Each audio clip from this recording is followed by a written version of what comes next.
বাঙালি খানায় সবাইকে স্বাগত জানাই। আপনারা তো অনেকভাবে পিঠা বানিয়ে খেয়েছেন, একবার আমার মতন করে সহজ পদ্ধতিতে আপনিও শিখে নিতে পারবেন ছোট ছোট টিপস সহ। তবে আজকে আমি এখানে মিনি চিতই পিঠা তৈরি করব।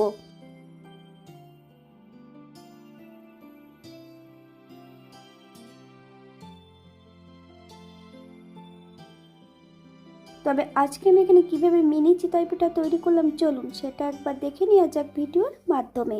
আশা করছি আজকের ভিডিওটি ভালো লাগবে। সকল বন্ধুদের কাছে অনুরোধ করছি সম্পূর্ণ ভিডিওটি দেখার।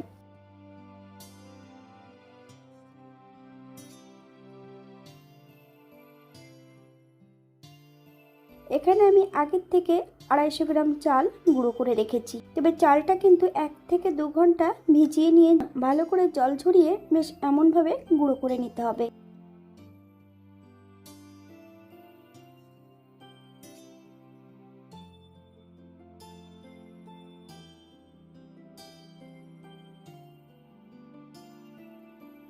এখানে আমি বেশ কিছুটা জল গরম করে নিয়েছি।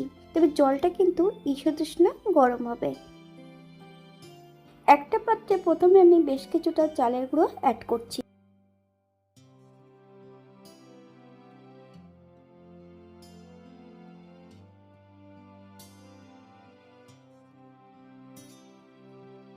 বাঙালি রান্না ঘরোয়া উপকরণ দিয়ে। আপনাদের যদি রান্নাগুলো পছন্দ হয় তাহলে চ্যানেলটি সাবস্ক্রাইব করে দিয়ে পাশে থাকবেন। পাশে থাকা বেলটি বাজিয়ে দেবেন, নইলে নিত্য নতুন রান্নার নোটিফিকেশন পাবেন না। আমার এই চ্যানেলে আমিষ, নিরামিষ এবং বিভিন্ন ধরনের পিঠার রেসিপি দেওয়া আছে। আপনাদের যদি পছন্দ হয় তাহলে চ্যানেলটি ঘুরে একবার দেখে নেবেন। আমি এখানে অর্ধেকটার বেশি চালের গুঁড়ো নিয়ে নিয়েছি। তবে চালের কিন্তু আমি আতপ চালের গুঁড়ো করেছিলাম।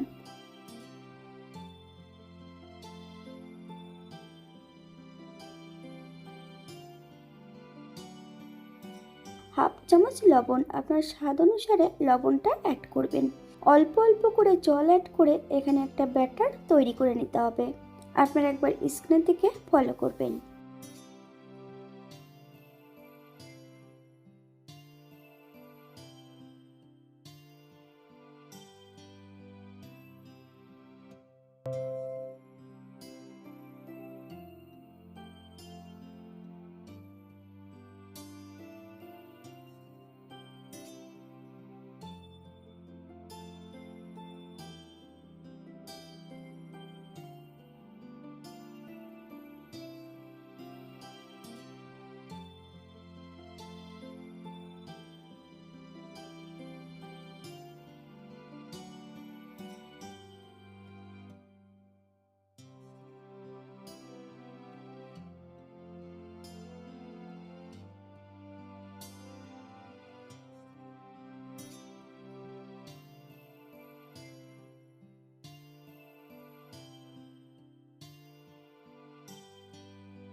দুই চামচ ময়দা, আপনারা যদি পছন্দ করেন তাহলে পরিমাণে বাড়িয়ে দিতে পারেন।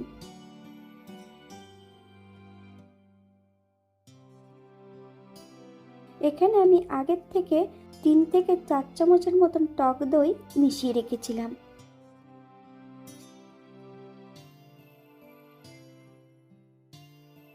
তো ব্যাটারের থিকনেসটা ঠিক এমন হলেই হবে।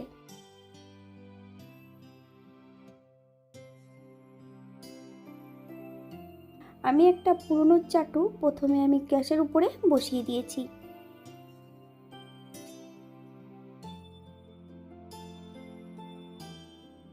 কিছুদিন আগে এটা আমার দিদি আমাকে দিয়েছিল, তাই আমি ভাবলাম একবার আপনাদের সঙ্গে শেয়ার করি, এটাতেও চিতই পিঠা তৈরি করা যায়।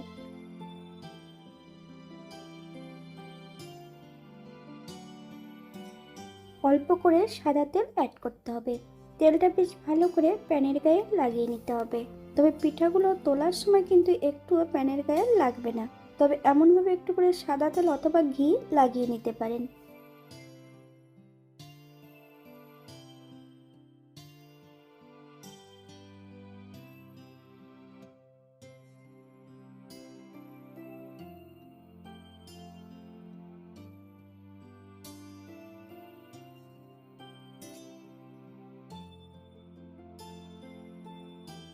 3 থেকে 4 মিনিটের মতন ঢাকা দিয়ে রেখে দেব হাই ফ্লেমে। যথারীতি আমি এটা হাই ফ্লেমে রান্না করব, কারণ নিচে একটা চাটু দেওয়া আছে।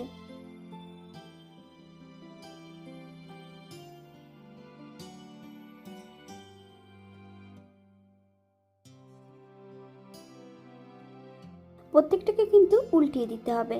আমি দ্বিতীয়বার তৃতীয়বার একই পদ্ধতিতে বানিয়ে নেব। আপনারা একবার স্ক্রিনের দিকে ফলো করবেন।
সম্পূর্ণ পিঠাটা তৈরি করে নিয়েছি। ঠিক এমনভাবে আপনারা পিঠাটা তৈরি করে নিতে পারেন।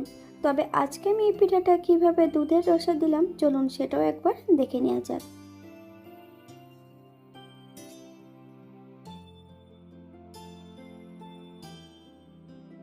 এখানে আমি আগের থেকে 500 গ্রাম দুধ জাল বসিয়েছি।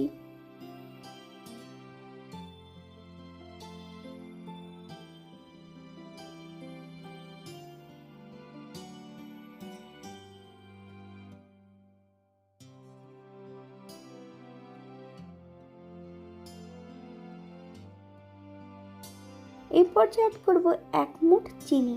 আমি হাত মেপে অ্যাড করেছি, আপনারা পাত্র মেপে অ্যাড করতে পারেন। আপনারা আপনার স্বাদ মতন চিনিটা অ্যাড করবেন।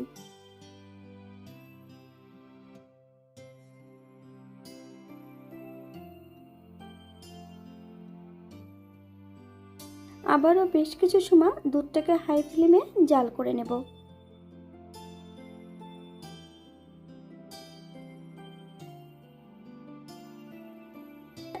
একটা ছোট এলাচ গুঁড়ো করে অ্যাড করেছি। আপনারা যদি এখানে তেজপাতা পছন্দ করলে অ্যাড করতে পারেন।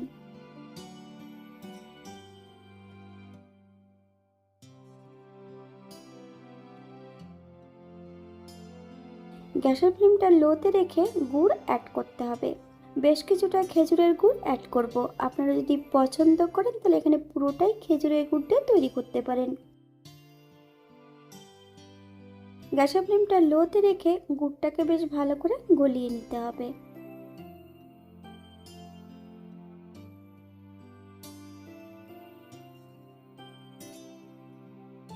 গুড় আর দুধ একসঙ্গে বেশ ভালো করে মিশিয়ে নিয়েছি। গ্যাসের ফ্লেমটা লোতে রেখে সম্পূর্ণ পিঠাগুলো অ্যাড করে দেব।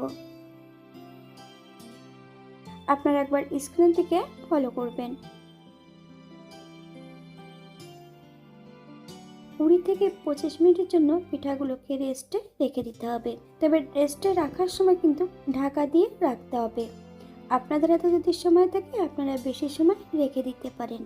আমি এখানে যে উপকরণগুলো অ্যাড করেছি আপনারা এর থেকে কম বেশি করে নিতে পারেন। তবে এখানে আমি খাবার সোডা বা বেকিং পাউডার অ্যাড করিনি। আপনারা যদি পছন্দ করেন তাহলে অ্যাড করতে পারেন, তবে টক দই অ্যাড করলে ওগুলো ব্যবহার করার কোনো প্রয়োজন নেই। আজকের ভিডিওটি এই পর্যন্ত। সবাই সুস্থ থাকবেন, ভালো থাকবেন। অন্যদিন নতুন রেসিপি নিয়ে আপনাদের সামনে আবার আমি হাজির হব। নতুন ও পুরনো সকল বন্ধুদের অসংখ্য ধন্যবাদ ভিডিওটি দেখার জন্য। হাতে যদি সময় থাকে তাহলে একটা লাইক, কমেন্ট, শেয়ার করবেন।